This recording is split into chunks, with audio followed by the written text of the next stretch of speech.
So if I asked you to name the president who is responsible for the largest mass execution in United States history, I am guessing you probably wouldn't say the Great Emancipator? Right, you definitely wouldn't guess Abraham Lincoln. No, absolutely not. But that is exactly what happened in December of 1862. Yeah, and to really understand how a president who is so famous for preserving the Union and ending slavery, right, how he ends up authorizing a mass hanging, we have to look at what you might call the invisible inheritance of the presidency. Which is exactly what we're doing today. Welcome to the deep dive. Our mission today is to build a mental timeline for you. Exactly. Whether you're a student trying to map out American history or just an insanely curious mind, we are tracking a single ideological doctrine across more than a century. And we're tracking it straight across party lines, too, which is wild. It is. Because the question driving this deep dive is, well, it's pretty striking. After Andrew Jackson, which presidential administrations shared his foundational view on Native Americans? And to answer that, you have to think of Jackson's doctrine not just as like a specific law, but really as the underlying operating system of the entire U.S. government. Right, an operating system. Yeah. So what exactly is the code for that system? Well, it's built on a very specific triad. The belief was that Native people must assimilate, they must remove, or they must disappear. Assimilate, remove, or disappear. Exactly. And crucially, the core code of this system included this absolute belief that the federal government was entitled to manage that entire process. Got it. And just to set the tone for you listening, as we go through these historical documents today, we're going to see the outward packaging of this policy change a lot. Oh, totally. The language shifts drastically. Right. But we are going to treat each president fairly and distinctly. We'll weigh their stated intentions, which were sometimes genuinely reformist, against the actual outcomes on the ground. Because that's where the real story is. The gap between intention and outcome. Exactly. So, okay, let's unpack this. Let's look at how this operating system transfers from its original user to the next. Jackson leaves office in 1837, and his vice president, Martin Van Buren, logs in, so to speak. Yeah, Van Buren steps in, and the system just keeps humming along, like seamlessly. Because doctrines don't just survive on their own, right? They need willing successors. They do. And Van Buren inherited a specific piece of paper, the 1835 Treaty of New Dakota. Right. Now, under Jackson, this document was signed by a small, unauthorized faction of the Cherokee Nation, and it provided the legal pretext for their removal. But the actual deadline to enforce it didn't hit until Jackson was out of office? Exactly. The deadline for the Cherokee to leave their ancestral homelands fell in 1838, which was squarely on Van Buren's watch. So Van Buren is holding the baton in this relay race of catastrophic policy. That's a good way to put it, because a treaty is just a piece of paper until an executive enforces it. And Van Buren didn't pause the system. He didn't reconsider it or order a review of the treaty, even though it was notoriously fraudulent? No, he didn't. He dispatched the army to forcibly march thousands of Cherokee west. And that is what becomes the Trail of Tears, resulting in a massive loss of life. So his execution of this policy kind of proves that doctrine was bigger than Jackson's personal willpower. Absolutely. It was fully institutionalized by then.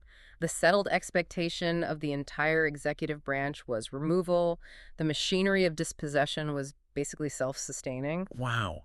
Okay, but I feel like the real stress test for any ideological system is what happens when the presidency shifts to a completely different era. Right, which brings us back to that staggering fact about Abraham Lincoln in 1862. Right. So we're in 1862, during the U.S.-Dakota War in southern Minnesota. Set the scene for us. What is actually happening on the ground there? Well, to understand the gravity of 1862, we have to look at the mechanisms of starvation. Starvation. Yeah. By this point, the Dakota had ceded millions of acres of southern Minnesota through various treaties. And in exchange, they were confined to this narrow strip of land and promised annuities. And we need to be really clear about that term for a second, because annuities were not like welfare or a bonus. No, not at all. They were legally binding rent payments, like pasha provisions that were strictly owed for stolen land. And the government simply breached the contract. The annuities were late. They were late, and at the exact same time, the local crops had completely failed. So you have a starving population. Right. And you have these fraudulent traders who were extending credit to the Dakota at absolutely ruinous terms. And then, right when winter is approaching, the traders completely cut them off. Just a total squeeze. A total squeeze. Yeah. You have Dakota families facing imminent starvation, while food, literally sits locked inside government agency warehouses, withheld by local agents. It's just systemic bureaucratic violence. Exactly. And that violence triggered the outbreak of war in August. The resulting conflict was brutal. It killed hundreds of white settlers in many Dakota, and it ended in the total military defeat of the Dakota people. But it's what the military did next that just defies any modern legal standard. Yeah, it really does. Because they didn't just accept a surrender and hold prisoners of war. They set up a 5-member military commission to put the Dakota on trial. Right.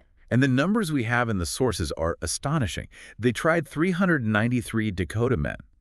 And some of these capital cases, I mean, they lasted only 5 minutes. 5 minutes. The proceedings were a complete judicial facade. There was no defense counsel provided whatsoever. None. None. And the proceedings were conducted in English, often without any translation, so the defendants literally did not know what was happening to them. That is just horrifying. It is.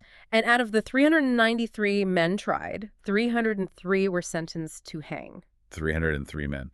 So this is where it lands on Lincoln's desk. And this presents a massive conflicting morality for him. A huge one. Because the political leadership in Minnesota and the terrified settler population, they were applying intense pressure on Washington to just hang all 303 of them immediately. Yeah, they wanted blood. But Lincoln did something that took genuine political courage. He didn't just rubber stamp the executions. He personally ordered the trial transcript sent to the White House. He actually reviewed them himself. He did. He spent weeks poring over the records, trying to distinguish between men who had participated in the massacres of unarmed civilians versus those who had just fought as soldiers in standard battles. So he was acting as a sort of one-man appellate court. Basically, yeah. And he commuted 264 of those death sentences. He ultimately approved 39, and one of those was later reprieved. Okay, so on December 26, 1862, at Mankato, Minnesota, 38 Dakota men were hanged simultaneously, which remains the largest mass execution in U.S. history. Right. So how do we even reconcile this? I mean, on one hand, by the standards of the officials surrounding him, cutting a death list by nearly 7/8 is this massive act of restraint. It is. He took severe political damage for that mercy. But on the other hand, he still authorized a mass execution born out of a deeply flawed 5-minute trial system. Yeah. And the way you reconcile it is by looking at the systemic actions that were happening parallel to that judicial review. Because that exact same year, 1862, Lincoln signed 2 pieces of legislation that permanently altered the continent. The Homestead Act and the Pacific Railway Act. Exactly. And on the surface, the Homestead Act opens up these 160-acre parcels to settlers, and the Railway Act charters the Transcontinental Railroad. But it's not just about empty land. No, not at all. These were the 2 great engines of Plains dispossession. The federal government was actively unleashing homesteaders and railroads straight onto territory that was still legally held by Native nations through treaties. So this is why Lincoln is the perfect model for understanding these conflicting presidential moralities. Dot on. He shows this incredible executive restraint with the Dakota trials, but he's still operating entirely inside Jackson's premise. The overarching logic remained totally untouched. Right. The doctrine held firm. The Dakota had to yield, they had to be punished, and they had to be removed, which Congress made literal in 1863 when they officially expelled the Dakota from Minnesota entirely. Wow. Okay, so moving down the timeline, the military tribunal system was clearly a moral and public relations disaster. The operating system needed an update. It needed a major patch. And that brings us to 1869 and the presidency of Ulysses S. Grant. Grant, who introduces what he called the peace policy. The peace policy. Which is fascinating because the source material provides this striking quote from Grant. He actually stated that a policy aimed at a race's extinction was, quote, too abhorrent for a nation to indulge in. Yeah, he said. And on paper, that sounds like a radical rejection of everything Jackson stood for. It sounds great on paper. But you have to remember what Grant was stepping into.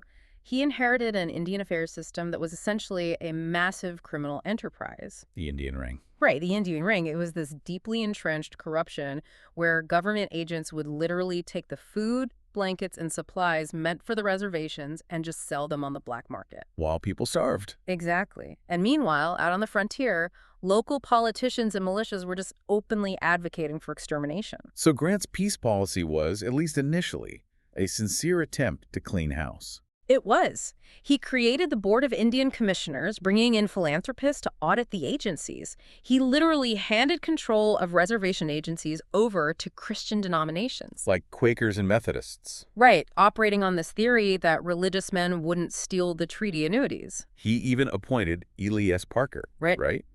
A Seneca engineer who was his trusted wartime military secretary. He made him the first Native American Commissioner of Indian Affairs. He did. But wait, I have to push back here. I'm trying to square this circle for the listener. Go for it. If Grant appoints a Native commissioner and goes on the record denouncing extinction, how do we explain the Plains Wars? I mean, his presidency is famous for the brutal climax of those wars. He oversaw the tactical destruction of the buffalo. How is starving out the Plains tribes by killing their food supply a peace policy? Because the underlying goal of the operating system hadn't changed. Only the method of delivery had. The ultimate objective was still assimilation. The peace in the peace policy was strictly conditional. It only applied to those who surrendered their nomadic lifestyle, moved on to shrinking reservations, and allowed themselves to be reshaped into Christian farmer citizens. If you didn't? If you stayed off the reservation to hunt, you were designated hostile and the military was sent in. So it's just the illusion of choice. You either assimilate into our economic model or you face the United States cavalry. Exactly. And what's fascinating here is that the Black Hills seizure is the absolute clearest example of this gap between word and deed. Right, in 1874. Yeah. In 1868, the Fort Laramie Treaty guaranteed the Black Hills to the Lakota. But then in 1874, gold is discovered there. And suddenly the treaty doesn't matter so much. Right.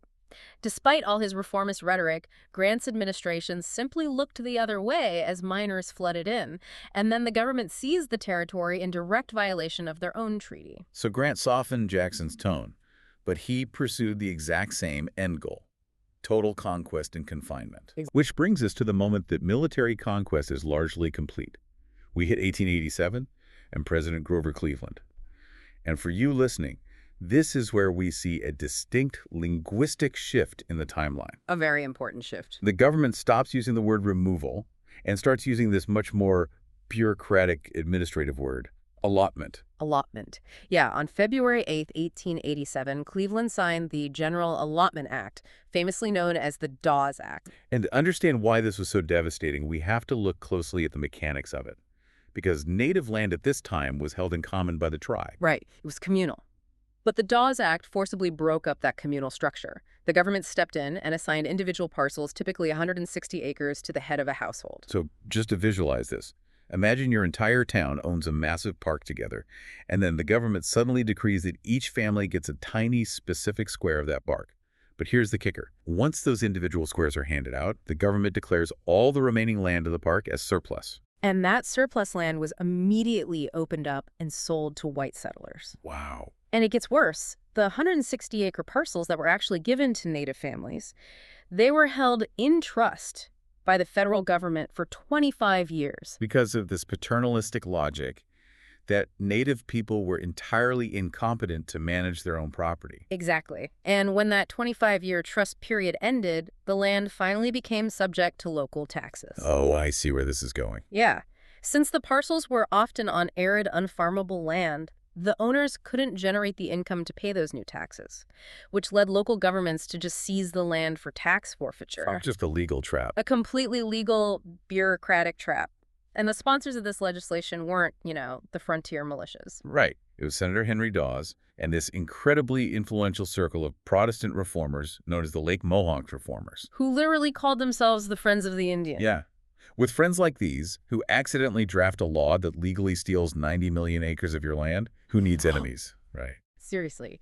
But the thing is, they genuinely believed that forcing communal societies into European individual capitalist models was the ultimate civilizing force. They framed it to the public as absolute benevolence. They did, but the math of their benevolence is just staggering. Between 1887 and 1934, native land holdings plummeted from roughly 138 million acres down to about 48 million. From 138 million to 48 million. Yeah.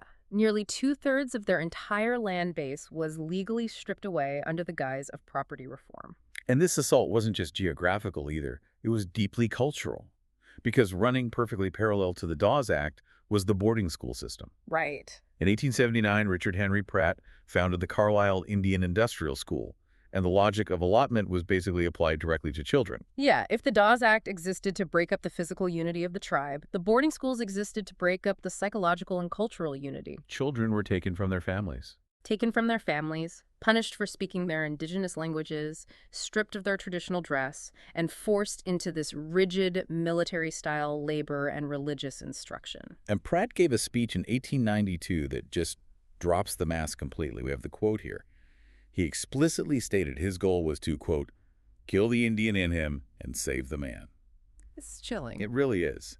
If the Dawes Act removed the land base, the boarding schools removed the culture base.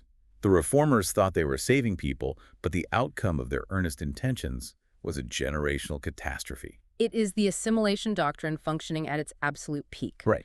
But even allotment still utilized a degree of euphemism. It relied on the comforting language of private property and education and farming. Right. Which brings us to the mid-20th century, specifically the 1950s. Here's where it gets really interesting, because this is the final update to the operating system we're tracking today. And this time, they drop the euphemisms entirely. They do. We enter the Termination era. Right.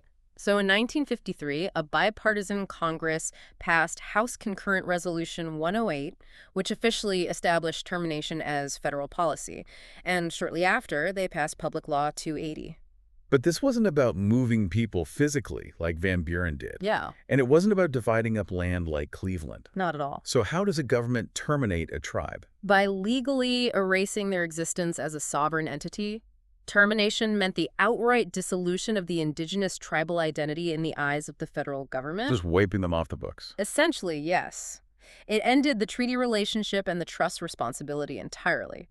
And Public Law 280 transferred criminal and civil jurisdiction over reservations directly to state governments, completely bypassing tribal consent. Think about what that actually means on the ground for you listening.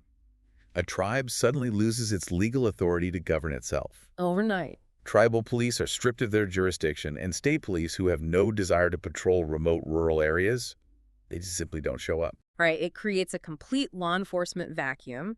And lawmakers in the 1950s explicitly framed termination using the language of the civil rights movement. Which is so bizarre to think about today. It is. They called it emancipation.